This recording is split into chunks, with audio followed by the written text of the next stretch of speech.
Good morning, everyone, and welcome to another episode of QuaranTEAtime with Celeste. I'm your host, Celeste Barbier, and today is episode number 103 for July 4th, 2020.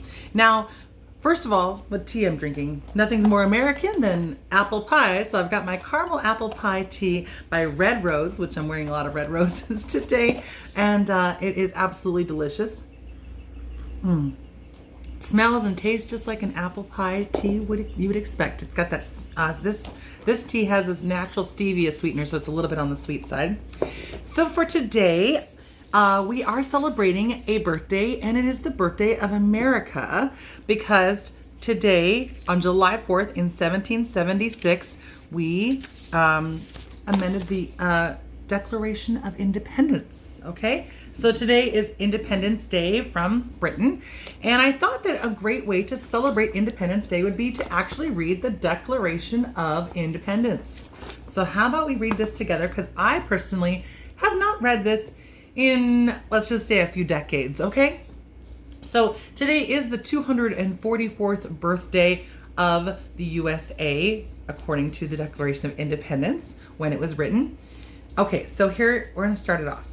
When in the course of human events it becomes necessary for one people to dissolve the political bands which have connected them with another, and to assume among the powers of the earth the separate and equal station to which the laws of nature and of nature's God entitle them, a decent respect to the opinions of mankind requires that they should declare the causes which impel them to the separation.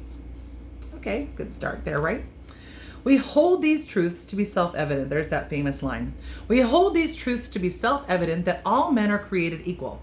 All men, all colors, every one of them, and women, are created equal, that they are endowed by their Creator with certain unalienable rights, that among these are life, liberty, and the pursuit of happiness. That's usually where people stop reading, right?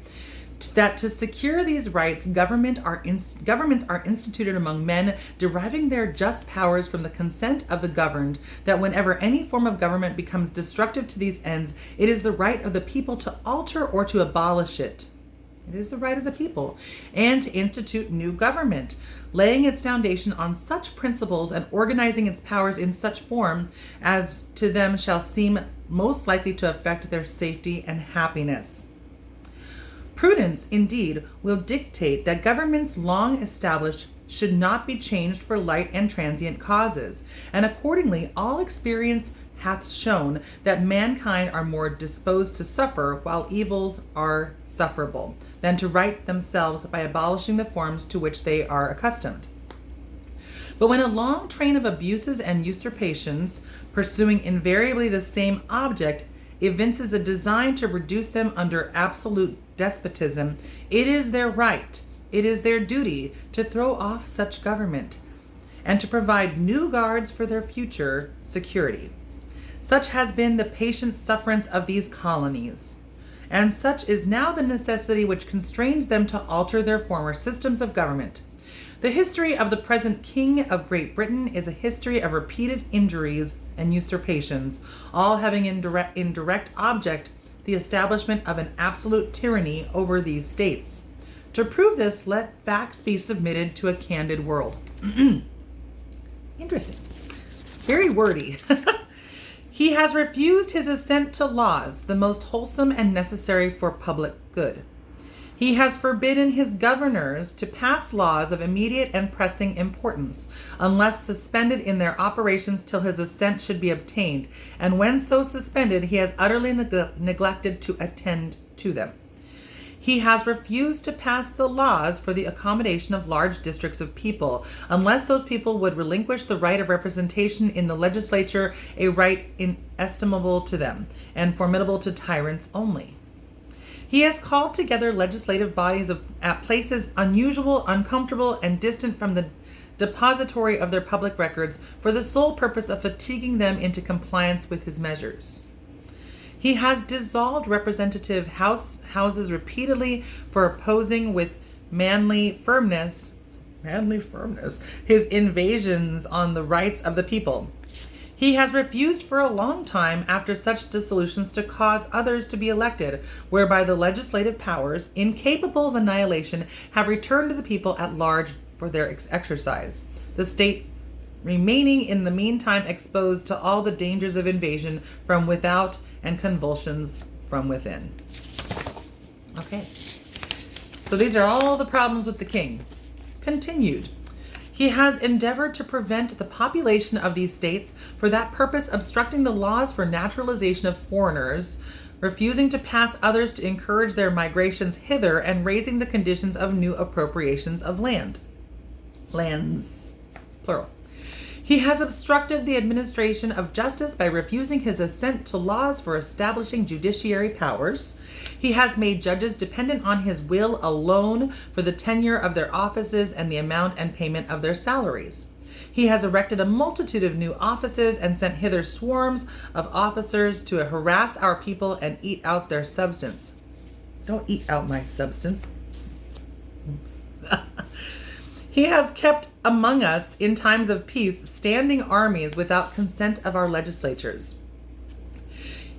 He has affected to render the military independent of and superior to the civil power.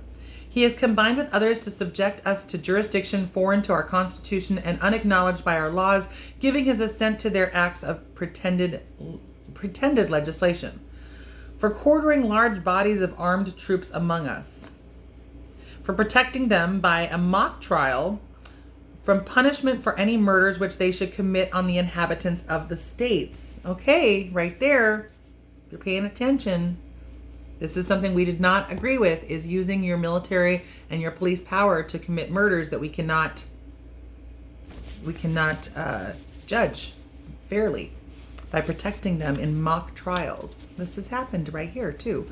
For cutting off our trade with all parts of the world, for imposing taxes on us without our consent, for depriving us in many cases of the benefits of trial by jury, for transporting us beyond seas to be tried for pretended offenses, for abolishing the free system of English laws in a neighboring province, establishing therein an arbitrary government and enlarging its boundaries so as to render it once an example and fit instrument for introducing the same absolute rule into these colonies. Very wordy. For taking away our charters, abolishing our most valuable laws, and altering fundamentally the forms of our governments. For suspending our own legislatures and declaring themselves invested with power to legislate for us in all cases whatsoever. He has abdicated government here by declaring us out of his protection and waging war against us.